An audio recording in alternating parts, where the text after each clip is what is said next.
ねえねえマリサ。なんだレイム。エアロスミスって知ってる？ああ、アメリカを代表するハードロックバンドのことだな。それでは、今日はエアロスミスについて解説するぜ。よろしくお願いするわ。それでは、ゆっくりしていってね。エアロスミスってどんなバンドなの？エアロスミスはアメリカを代表するロックバンドの一つだぜ。1970年にボストンで結成されて、今も現役で活動してる伝説的なバンドだな。へえ、そんなに長い歴史があるのね。メンバーはどんな人たちなの？メンバーは5人いるんだ。ボーカルのスティーブン・タイラー、ギターのジョー・ペリーとブラッド・ウィットフォード、ベースのトム・ハミルトン、ドラムのジョーイ・クレイマーだぜ。この5人が結成当時からのオリジナルメンバーなんだよ。すごいわね、ずっと同じメンバーで活動してるなんて。でも、どうやって出会ったの？スティーブン・タイラーはもともと別のバンドで活動してたんだが、1970年にジョー・ペリーとトム・ハミルトンのバンドの演奏を聞いて気に入ったんだ。そこで新しいバンドを組もうって話を持ちかけたのが始まりだな。タイラーはフロントマンになることを条件に加入したんだぜ。へえ、運命的な出会いだったのね。でも、バンド名のエアロスミスってどういう意味なの？バンド名の由来か。実はドラマーのジョーイ・クレイマーが思いついたんだ。ハリー・ニルソンっていうミュージシャンのエアリアルバレーってアルバムを聴いてひらめいたらしいぜ。他の候補もあったみたいだが、最終的にエアロスミスに決まったんだ。なるほど、音楽から生まれた名前なのね。デビューはスムーズにいったの？そうだな、地元での活動を経て、1972年にコロンビアレコードと契約したんだ。翌年の1973年にファーストアルバム、野獣生誕でデビューしたぜ。このアルバムに収録された、ドリームオンって曲が、彼らの代表曲の一つになったんだよ。すごいわね。デビューしてすぐに代表曲ができるなんて。その後の活動はどうだったの？そうだな、70年代から80年代にかけて次々とヒット曲を出して人気を博したんだが、バンド内の不和やドラッグの問題で一時期活動休止になったこともあるんだぜ。でも、84年に再結成してからは見事に復活。90年代には、クライーンや、アイドントロントトゥミスアシングなんかの大ヒットを飛ばしたんだ。へえ、浮き沈みがあったのね。でも、最後には乗り越えたってことかしら。今でも活動してるの？ああ、現在も現役だぜ。2001年には、ロックの殿堂入りを果たしたし、これまでに全世界で1億5000万枚以上のアルバムを売り上げてる大物バンドなんだ。最近では結成50周年を記念するいろんな活動をしてるらしいぜ。ラスベガスでのレジデンシー公演なんかも大成功だったらしいな。すごいわね。長年第一線で活躍し続けるなんて本当にすごいバンドなのね。エアロスミスってどうやって結成されたの？何か面白いエピソードがあるの？ああ、エアロスミスの結成には面白い話があるんだぜ。1970年の夏、ニューハンプシャー州のクラブでジョー・ペリーとトム・ハミルトンのバンドの演奏を聞いたスティーブン・タイラーが、新しいバンドを組もうって話を持ちかけたのが始まりなんだ。へえ、運命的な出会いだったのね。でも、スティーブン・タイラーって、それまで別のバンドで活動してたんじゃないの？そうだな。タイラーは以前、ザ・ストレンジャーズや、チェーンリアクションっていうバンドでドラマー兼ボーカルとして活動してたんだ。でも、新しいバンドではフロントマンになることを条件に加入したんだぜ。なるほど。でも、バンド名のエアロスミスってどうやって決まったの？それがまた面白い話なんだ。ドラマーのジョーイ・クレイマーが高校時代からイメージしていたバンド名らしいぜ。ハリー・ニルソンのエアリアルバレーっていうアルバムを聴いて思いついたって言うんだ。他の候補もあったみたいだが、最終的にエアロスミスに決まったんだよ。へえ、音楽から生まれた名前なのね。初めてのライブはどんな感じだったの？初ライブは1970年11月6日、マサチューセッツ州メンドンにあるニプムク地域高校の体育館で行われたんだ。当時は学生ダンスって呼ばれてたらしいぜ。面白いのは、スティーブン・タイラーがニプムク体育って書かれた T シャツを着て演奏したっていう話だな。すごいわね。高校の体育館から始まって、今や世界的なバンドになったのね。でも、メンバーは最初から同じだったの？いや、実はメンバーチェンジがあったんだ。最初はレイモンド・タバーノってギタリストがいたんだが、1971年に脱退して、代わりにブラッド・ウィットフォードが加入したんだ。それ以降、1979年から1984年の間を除いて、タイラー、ペリー、ハミルトン、クレーマー、ウィットフォードの5人で活動し続けてるんだぜ。へえ、長い歴史の中でもメンバーがほとんど変わってないなんてすごいわね。エアロスミスの結成秘話、とても興味深かったわ。エアロスミスがメジャーデビューしてからブレイクするまでの話を教えて。エアロスミスの初期の頃は面白い話がたくさんあるんだぜ。1972年にコロンビアレコードと契約して、翌年の1973年にファーストアルバム、エアロスミスでデビューしたんだ。当時はそれほど注目されなかったけどな。へえ、デビュー当時はあまり売れなかったのね。でも、今では有名なバンドじゃない？どうやって人気が出たの？そうだな。デビュー後はひたすらライブツアーを重ねて、ファンを増やしていったんだ。セカンドアルバム、Get Your Wings が1974年にリリースされて、これがヒットしたんだぜ。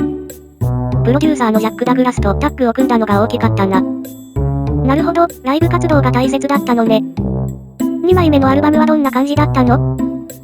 Get Your Wings は、エアロスミスらしいブルージーなハードロックサウンドが確立されたアルバムだな。セイムオールドソング&ダンスやトレインケプトアローリンなんかのロックラジオのヒット曲も収録されてるぜ。今でも300万枚以上売れてる人気作なんだ。すごいわね。でも、エアロスミスの代表作って、もっと後のアルバムじゃなかったかしら？そう、エアロスミスの真の代表作は1975年にリリースされたサードアルバム、トイズ・イン・ジアティックなんだ。このアルバムで、エアロスミスは国際的なスターの仲間入りを果たしたんだぜ。レッド・ゼッペリンやローリング・ストーンズと肩を並べるほどの人気を得たんだ。へえ、そんなに大きな転機になったアルバムだったのね。どんな曲が人気だったの？トイズ・イン・ジアティックからは、バンド初のトップ40ヒット曲、スイート・エモーションが生まれたんだ。それに、ドリームオンの再リリース版がチャート6位まで上がったし、ウォーク・ディス・ウェイも大ヒットしたぜ。このアルバムは今でもアメリカで900万枚以上売れてる大ヒット作なんだ。すごいわね。エアロスミスの魅力ってどんなところにあるのかしら？エアロスミスの魅力は、ブルースの影響を強く受けたハードロックサウンドと、スティーブン・タイラーの特徴的なボーカル、そしてジョー・ペリーのギターワークだな。初期は、ローリング・ストーンズのパクリなんて言われたこともあったけど、トイズ・イン・ジアティックで完全に独自の個性を確立したんだ。ライブパフォーマンスの迫力も、ファンを魅了する大きな要因だぜ。なるほど、音楽性とパフォーマンスの両方が魅力なのね。エアロスミスの歴史、とても興味深かったわ。エアロスミスの70年代後半の活動について教えてくれる？ロックスっていうアルバムが有名なんでしょ？ああ、1976年にリリースされた、ロックスは、エアロスミスの代表作の一つだぜ。音楽評論家からも高く評価されていて、バンドの生々しくてロッキンな魅力が詰まったアルバムだな。へえ、そんなに評価が高いんだ。どんな曲が人気だったの？ラストチャイルドと、バックインザサドルがトップ40ヒットを記録したんだ。バラード曲の、ホームツナイトもチャート入りしたぜ。このアルバムは最終的に400万枚以上売れたんだよ。すごい人気だったのね。でも、その後はどうだったの？ 1977 年に5枚目のアルバム、ドローザラインをリリースしたんだが、ここで問題が出てきたんだ。バンドメンバーの過剰な生活が録音に影響を与え始めたんだぜ。それでも、タイトル曲は今でもライブの定番曲になってるし、キングス&クイーンズもチャート入りしたんだ。え？過剰な生活って何のこと？そう、スティーブン・タイラーとジョー・ペリーが、トキシックツインズって呼ばれるようになったんだ。ステージの上でも外でも、薬物乱用で悪名高かったからな。タイラーは後に、6400万ドルを薬物に使ったって言ってるぜ。そんなに大変だったのね。でも、音楽活動は続けていたの？ああ、1978年には、ライブ、ブートレックっていうライブアルバムをリリースしたんだ。ドローザラインツアーでの生々しい演奏を収録してて、バンドの魅力が詰まってるぜ。同じ年にシングル、チップアウェイザストーンもリリースしたんだが、これがしばらくの間エアロスミスの最後のヒット曲になってしまったんだ。そっか、70年代後半は栄光と苦難が入り混じった時期だったのね。エアロスミスの歴史、とても興味深いわ。エアロスミスの70年代後半から80年代前半って大変な時期だったの？そうなんだ、その時期はエアロスミスにとって本当に荒波の時代だったんだぜ。1979年に6枚目のアルバム、ナイト・イン・ザ・ラッツの制作中、ツアーに出かけたんだが、そこで大問題が起きてしまったんだ。え？どんな問題があったの？7月28日、クリーブランドでのコンサート後、ジョー・ペリーの妻、エリッサとトム・ハミルトンの妻、テリーが喧嘩を始めてしまったんだ。それをきっかけに、スティーブン・タイラーとペリーが激しい口論になって、ペリーがバンドを去ることになったんだぜ。そんなことがあったのね。でも、アルバムはどうなったの？アルバムは何とか完成させたんだが、ペリーの穴を埋めるのに苦労したぜ。ブラッド・ウィットフォードがリードギターを担当したり、長年の作詞作曲パートナーのリッチー・スーパが手伝ったりしたんだ。最終的にジミー・クレスポを新しいギタリストとして迎え入れたんだ。でも、アルバムの売り上げは以前ほど伸びなかったんだぜ。そうなんだ、その後はどうなったの？その後もバンドは苦境が続いたんだ。ツアーでは以前より小さな会場でしか演奏できなくなったし、タイラーの薬物問題も深刻化してな。1980年にはステージで倒れて起き上がれなくなるほどだったぜ。そして1981年には、ウィットフォードもバンドを去ってしまったんだ。大変な時期だったのね。でも、エアロスミスは解散しなかったの？ああ、解散はしなかったんだ。1982年に、ロックインアハードプレイスってアルバムをリリースしたけど、やっぱり以前ほどの成功は収められなかったな。でも、転機が訪れたんだぜ。1984年2月14日、ボストンでのライブにペリーとウィットフォードが観客として来てたんだ。そこから再結成の話が進んでいったんだぜ。へえ、結局オリジナルメンバーで再結成できたのね。エアロスミスの歴史、本当にドラマチックね。そうだな。タイラーも後に5人が再会した瞬間、まるで5年間のブランクなんてなかったかのようだったって語ってるぜ。エアロスミスの魅力は、こういう苦難を乗り越えてきた歴史にもあるんだよ。エアロスミスが再結成してから復活するまでの話を教えて。ああ、1984年はエアロスミスにとって大きな転機だったんだぜ。この年に、バックインザサドルツアーっていう再結成ツアーを始めたんだ。オリジナルメンバーが5年ぶりに揃ったことで、ファンや業界関係者に彼らの実力を再び証明する必要があったんだよ。へえ、再結成ツアーは成功したの？ツアー自体は盛況で、ファンからも熱い支持を受けたんだが、問題も多かったぜ。メンバー全員がまだ薬物問題を抱えていて、ステージ上でトラブルになることもあったんだ。それでも、このツアーで新しいレコード契約をゲフィンレコードと結ぶことができたんだよ。なるほど。それで、新しいアルバムも出したの？ああ、1985年に、ダン・ウィズ・ミラーズってアルバムをリリースしたんだ。これは再結成後初めてのスタジオアルバムだったけど、商業的には成功とは言えなかったな。レッド・ザ・ミュージック・ドゥ・ザ・トーキングって曲が目立つくらいで、大きなヒット曲は生まれなかったんだよ。そうなんだ。でも、その後どうやって復活したの？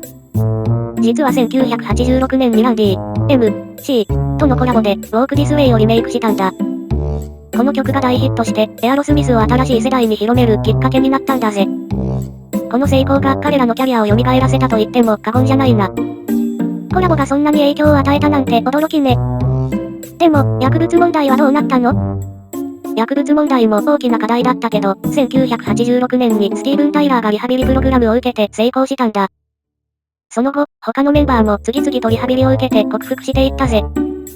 当時のマネージャーだったティム・コリンズは、全員が薬物をやめれば1990年までに世界一のバンドになれると約束してたんだよ。本当に劇的な復活劇だったのね。エアロスミスってすごいわ。エアロスミスの80年代後半から90年代初頭の話を教えて。その時期はエアロスミスにとって本当に重要な転換期だったんだぜ。1987年8月にリリースされたパーマネントバケーションは10年ぶりの大ヒットアルバムになったんだ。アメリカだけで500万枚以上売れたんだぜ。へえ、すごい売れ行きね。どんな曲が人気だったの？このアルバムからは、デュード、ルックスライクアレディ、エンジェル、ラグドールの3曲がビルボードのトップ20入りしたんだ。面白いのは、スティーブン・タイラーが自伝で、これが初めて全員がソーバー、薬物やアルコールを使わない状態で作ったアルバムだったって語ってるんだぜ。そうなんだ。薬物問題を克服して作ったアルバムなのね。でも、ポンプはもっと成功したんでしょ？その通りだぜ。1989年9月にリリースされた、ポンプは、さらに大きな成功を収めたんだ。ラブインアンエレベーター、ジェニーズバットワガン、ホワットイットテイクスの3曲がトップ10入りしたし、最終的に700万枚以上売れたんだぜ。すごいわね。音楽的にはどんな評価だったの？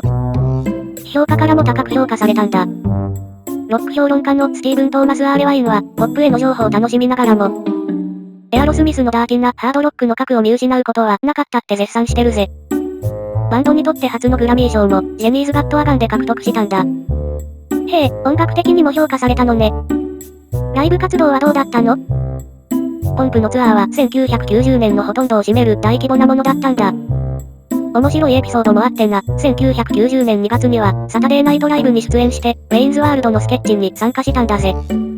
これは、後に番組史上最高の瞬間の一つに選ばれたんだ。へえ、テレビにも出演したのね。この時期のエアロスミス、本当に活躍してたのね。そうだな。1991年には、ザ・シンプソンズにも登場したし、ボックスセット、パンドラズボックスもリリースしたんだ。エアロスミスは80年代後半から90年代初頭にかけて、まさに第2の全盛期を迎えたと言えるぜ。エアロスミスの復活劇、とても興味深かったわ。エアロスミスの90年代前半の話を教えて。ゲットアグリップっていうアルバムがすごく成功したの？ああ、その通りだぜ。1993年4月20日にリリースされた、ゲットアグリップは、エアロスミスにとって大きな転換点となったアルバムなんだ。バンド初めてのアメリカ1位アルバムで、世界中で2000万枚以上売れた大ヒット作だったんだぜ。へえ、そんなに売れたの？どんな曲が人気だったの？このアルバムからは、リビンオンジエッジ、ビートザリッチ、クライン、アメイジング、クレイジーなんかがヒットしたんだ。特に後半の3曲のパワーバラードは、ラジオや MTV で大ヒットしてな。面白いのは、これらの曲のミュージックビデオに当時新人だったアリシア・シルバーストーンが出演してて、彼女を一躍有名にしたんだぜ。へえ、ミュージックビデオも話題になったのね。でも、音楽的にはどうだったの？音楽的には、エアロスミスらしいハードロックサウンドを保ちつつ、より洗練されたポップな要素も取り入れたんだ。実は、このアルバムでは外部の作曲家との共作が多かったんだぜ。これは商業的な成功を狙ったものだけど、一部のファンからは、売り出したって批判もあったんだよ。そうなんだ。でも、グラミー賞も取ったんでしょ？その通りだ。リビンオンジエッジとクレイジーで2年連続グラミー賞を受賞したんだぜ。両方とも最優秀ロックパフォーマンス賞だったな。エアロスミスの音楽性が高く評価された証拠だよ。すごいわね。でも、アルバム以外にも活動してたんでしょ？ああ、そうだな。ゲットアグリップのプロモーションで18ヶ月の世界ツアーをしたり、映画、ウェインズワールド2に出演したり、ビデオゲーム、レボリューション X に登場したりもしたんだ。1994年には自分たちのクラブ、ママキンミュージックホールをボストンにオープンしたりもしてな。若い世代にもアピールしようと、いろんなことに挑戦したんだぜ。へえ、音楽以外でも頑張ってたのね。ビッグワンズっていうアルバムもあったんでしょ？そうだ。1994年にリリースされたビッグワンズは80年代後半から90年代前半のヒット曲をまとめたベスト版なんだ。パーマネントバケーション、ポンク、ゲットアグリップの3枚のアルバムからの曲に加えて新曲も2曲収録されてるぜ。これもロックチャートで大成功を収めたんだよ。エアロスミスの90年代前半、本当に活躍してたのね。音楽性も変化しつつ、商業的にも成功を収めたんだわ。そうだな。エアロスミスは時代の変化に柔軟に対応しながら、自分たちらしさも失わなかったんだ。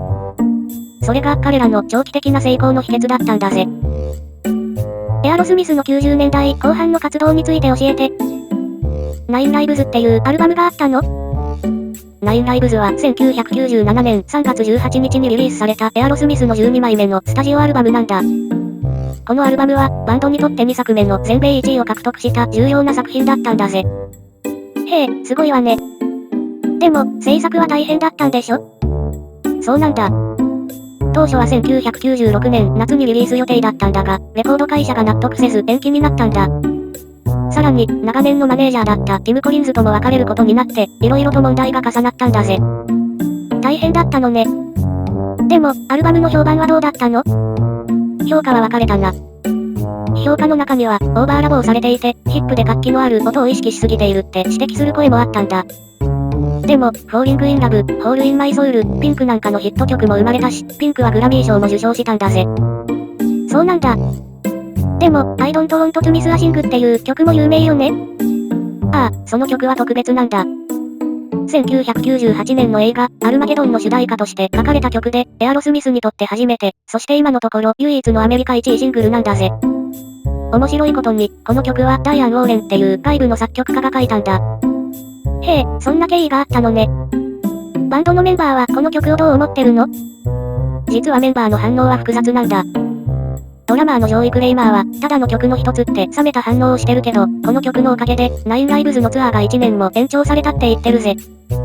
バンドにとっては大きな転機になった曲なんだよ。エアロスミスの90年代後半、いろんな変化があったのね。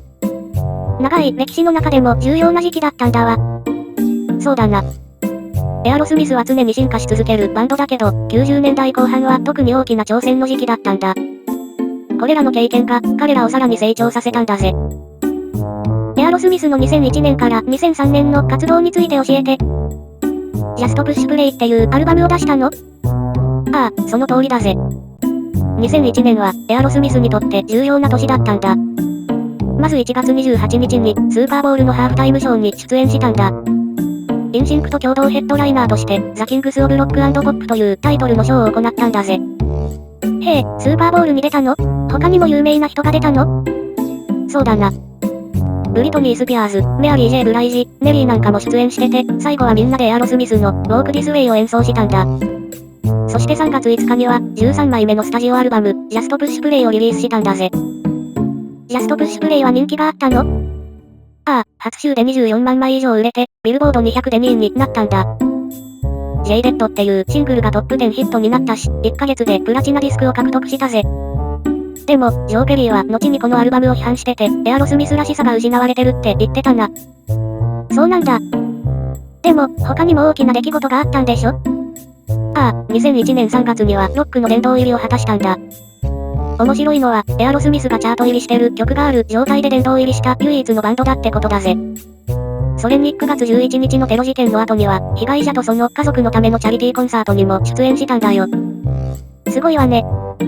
2002年はどんな活動をしたの？ 2002 年7月2日には、キャリアを網羅したベスト版、アルティメットエアロスミスヒッツをリリースしたんだ。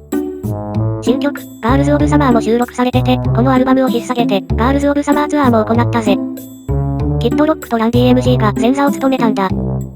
へえ、ベスト版も出したのね。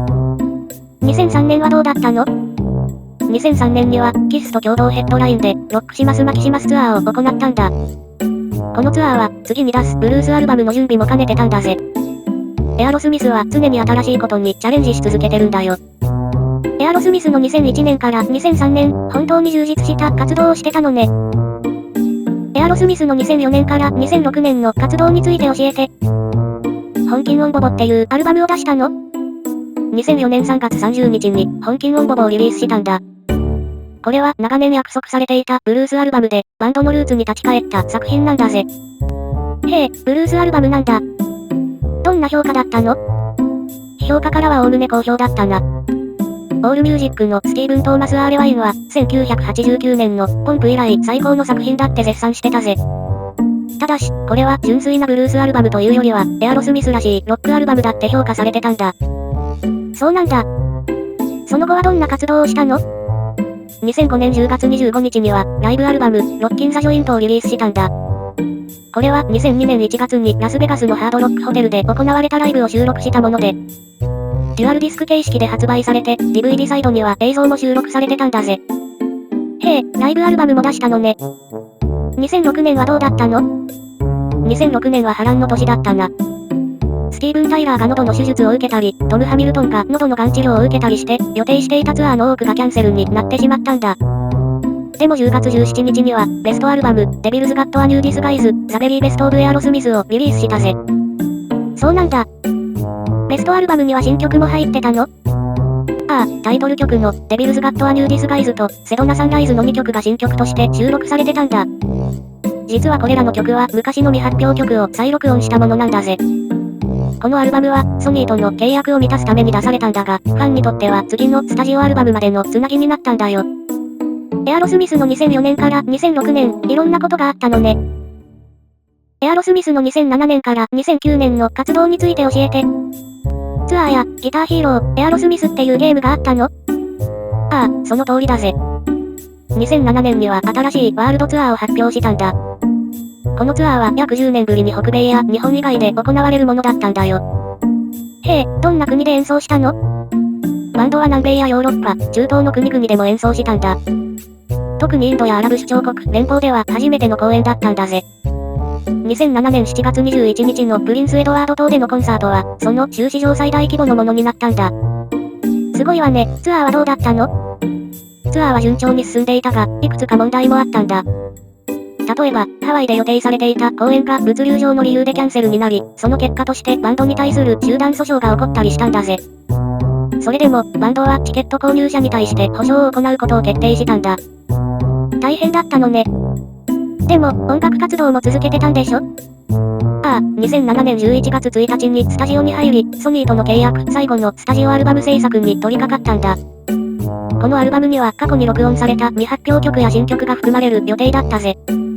さらに、ギターヒーロー、エアロスミスというゲームも開発していて、2008年6月29日にリリースされたんだ。ゲームも出たなんて面白いわね。その後はどうなったの？スティーブン・タイラーは2008年9月4日にアルバム制作を続ける意向を示したが、その後も健康問題が続いたんだ。特にジョー・ペリーが膝を怪我してしまい、ツアーの日程にも影響が出たぜ。健康問題が続いて大変だったのね。でも、ツアー自体はどうだったの？ツアーは ZZ トップとの共同ヘッドラインで行われ、多くの日程が組まれていたが、タイラーがステージから転落し、一時的にツアーが中止になったこともあったんだ。その後、彼は回復して再びステージに戻ったぜ。本当に波乱万丈な時期だったわね。でも、復帰できたってことは良かったわ。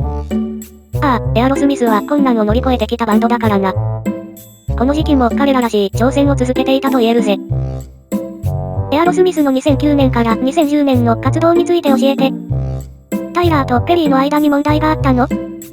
ああ、その時期はバンド内で大きな問題が起きたんだぜ。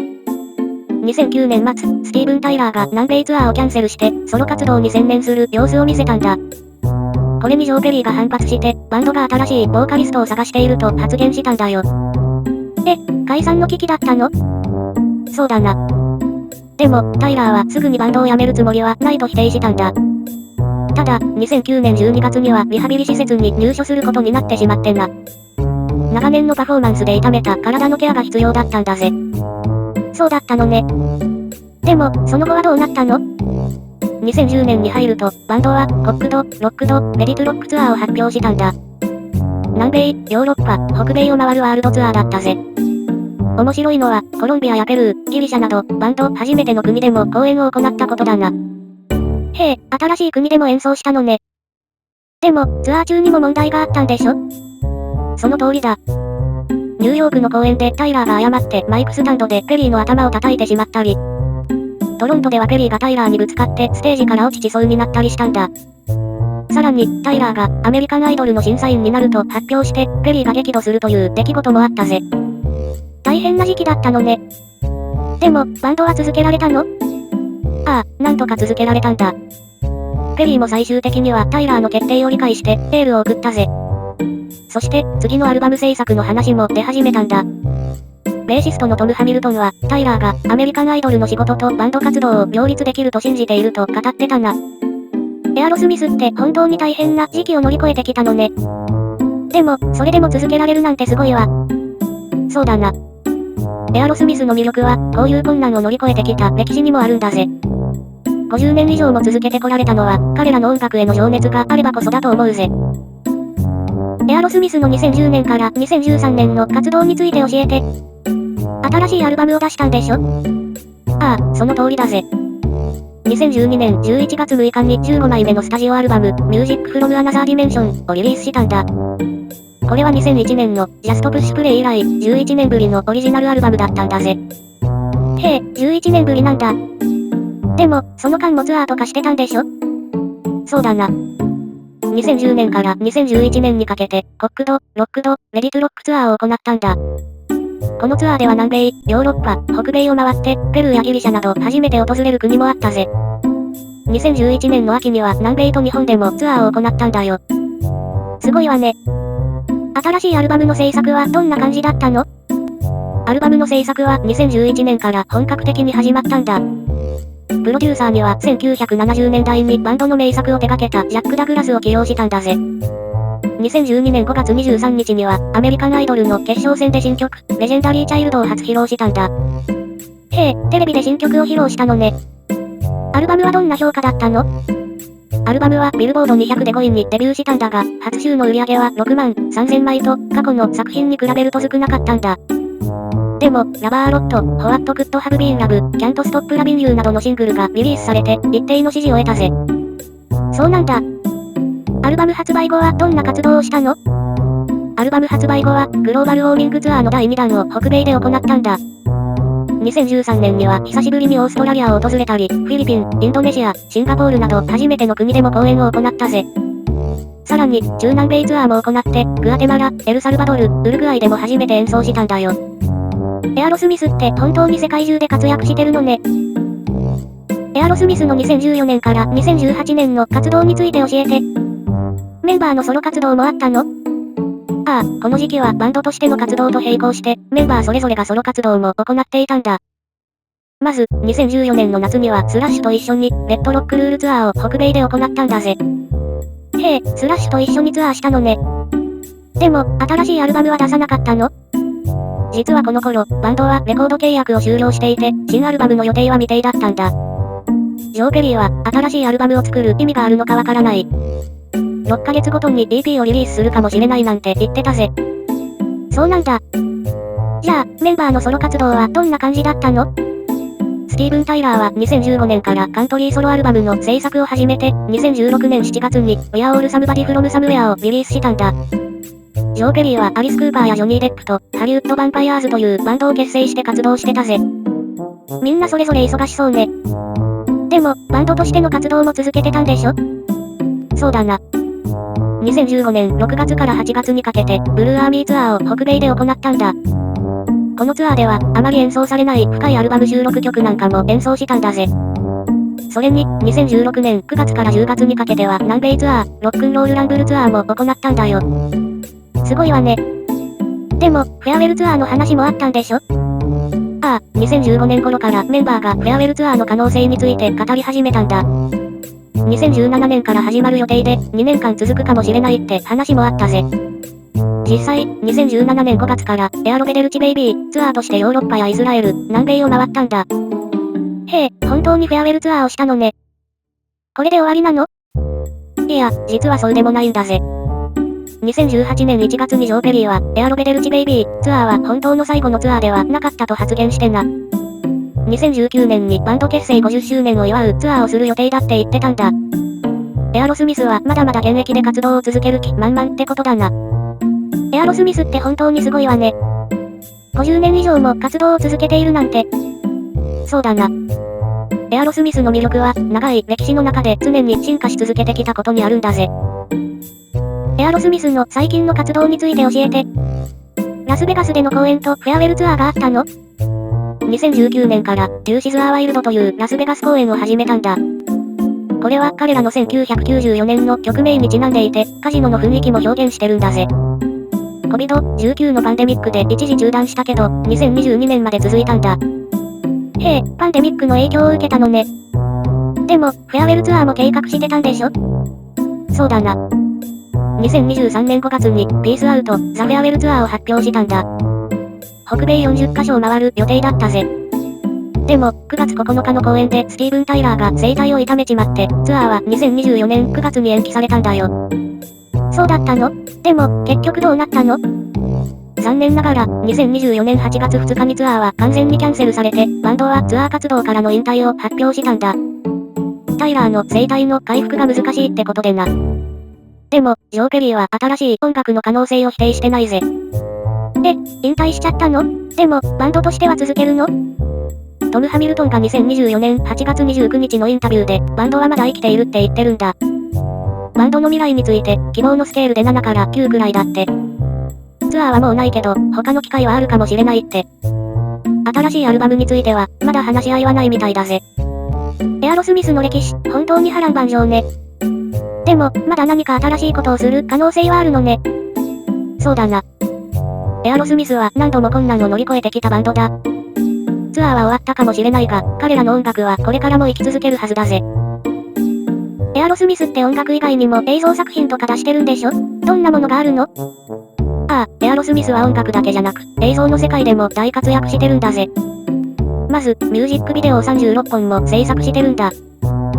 クラインやクレイジーなんかは特に有名で、アリシア・シルバーストーンとビブ・タイラーが出演してたりするんだぜ。へえ、そんなにたくさんのミュージックビデオを作ってるのね。映画にも出演してるって聞いたけど。そうだな。1978年のサージェント・ペパーズ・ロンリー・ハーツ・クラブ・バンドって映画に出演したのを皮切りに、ウェインズ・ワールドにや、ビークールなんかにも出演してるんだ。それに、テレビ番組、サタデーナイトライブや、ザ・シンプソンズにも登場してるぜ。すごいわね。ビデオゲームにも関わってるんでしょ？その通りだ。1994年のレボリューション X、1995年のクエスト・フォー・フェイム、そして2008年にはギターヒーロー、エアロスミスっていうゲームが出てるんだぜ。特にギターヒーロー、エアロスミスはバンド専用のゲームとしては珍しいんだ。へえ、ゲームまであるなんてすごいわね。他にも何かあるの？ああ、2017年にはエアロスミスのピンボールマシンが3種類も発売されたんだぜ。これには9曲のオリジナル曲が収録されてて、ファンにはたまらない一品なんだ。それに、ビデオアルバムも9枚リリースしてるんだよ。ライブ映像やミュージックビデオ集、ドキュメンタリーなんかが収録されてるんだ。エアロスミスって本当にいろんなメディアで活躍してるのね。音楽だけじゃなくて映像の世界でも大きな影響力を持ってるのね。そうだな。エアロスミスの魅力は音楽だけじゃなく、視覚的な面でも人々を魅了し続けてるところにあるんだぜ。エアロスミスのメンバーについて教えてよ。結成当時からのメンバーはいるの？エアロスミスは長い歴史の中でもコアメンバーがほとんど変わってないんだぜ。結成当時からのメンバーは3人いるんだ。へえ、3人も、誰なの？スティーブン・タイラーがリードボーカルとキーボード、トム・ハミルトンがベース、そしてジョーイ・クレーマーがドラムスだ。この3人は1970年の結成時からずっとバンドにいるんだぜ。すごいわね。でも、ギタリストは少し複雑な歴史があるんだ。現在のメンバーであるジョー・ペリーとブラッド・ウィットフォードは、それぞれ1970年と1971年から加入してるんだが、一時期バンドを離れてたんだぜ。え？バンドを離れてたの？どうして？ペリーは1979年から1984年まで、ウィットフォードは1981年から1984年までバンドを離れてたんだ。バンド内の不和や薬物問題が原因だったんだぜ。でも、1984年に両者ともバンドに復帰して、それ以来ずっと活動を続けてるんだよ。そうだったのね。他にもメンバーがいたの？ああ、初期には別のメンバーもいたんだ。レイ・タバーノが1970年から1971年までリズムギターを担当してたし。ペリーが抜けた後はジミー・クレスポが、ウィットフォードが抜けた後はリック・デュフェイがギターを担当してたぜ。エアロスミスのメンバー構成、結構複雑なのね。でも、長年同じメンバーで活動してるのはすごいわ。そうだな。エアロスミスの魅力の一つは、長年同じメンバーで音楽を作り続けてきたことだと思うぜ。彼らの絆の深さが音楽にも現れてるんだよ。エアロスミスって賞をたくさん受賞してるって聞いたんだけど、どんな賞を受賞してるの？ああ、エアロスミスの受賞歴は本当にすごいんだぜ。特に1980年代後半から1990年代にかけて多くの賞を受賞したんだ。まず、グラミー賞を4回受賞してるんだぜ。ジェニーズ・ガット・アガン、ビビン・オン・ジ・エッジ、クレイジー、ピンクの4曲で最優秀ロックパフォーマンス賞を獲得したんだ。へえ、グラミー賞を4回も、すごいわね。他にはどんな賞があるの？ MTV ビデオミュージックアワードでも大活躍したんだぜ。なんと10個もの賞を獲得してて、ベストロックビデオ部門では4回も受賞してるんだ。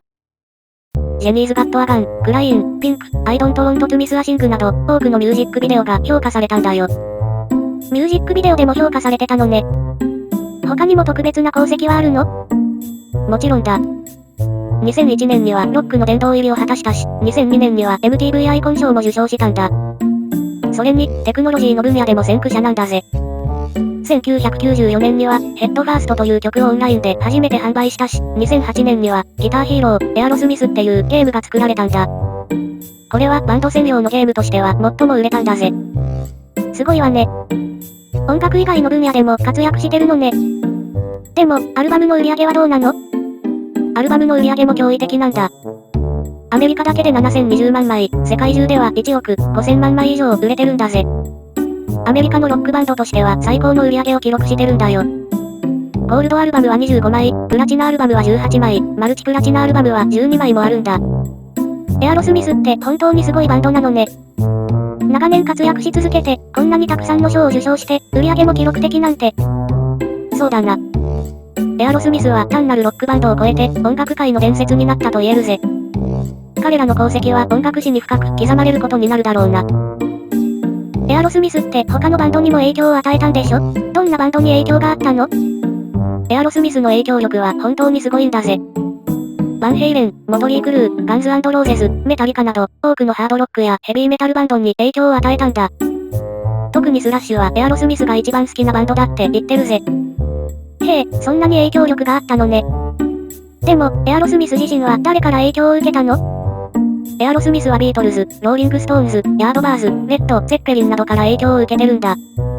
特にジョー・ペリーはジミー・ペイジとジェフ・ベックを主な影響源として挙げてるぜ。そうなんだ。エアロスミスの音楽性ってどんな特徴があるの？エアロスミスの特徴は、ブルースベースのハードロックをベースに、ポップロックやヘビーメタル、グラムメタル、リズム&ブルースの要素を取り入れてるところだな。特にジョー・ペリーとブラッド・ウィットフォードのギターの掛け合いは、多くのバンドに影響を与えてるんだぜ。へえ、いろんな要素が入ってるのね。でも、エアロスミスって音楽以外でも有名なんでしょ？そうだな。エアロスミスはミュージックビデオの先駆者としても知られてるんだ。ジェニーズ・ガット・アガンやクレイジーなど、コンセプチュアルで革新的なビデオで多くの賞を受賞してるぜ。それに、バンド専用のギターヒーローゲームが作られた最初のバンドでもあるんだよ。エアロスミスって本当にすごいバンドなのね。音楽だけじゃなくて、文化的にも大きな影響を与えたんだわ。その通りだぜ。エアロスミスは単なるロックバンドを超えて、アメリカの大衆文化の重要な一部になったんだ。彼らの音楽と影響力は、これからも長く続いていくだろうな。今日はここまでだぜ。マリサ、いろいろと教えてくれてありがとう。いえいえだぜ。それでは、最後までご視聴ありがとうございました。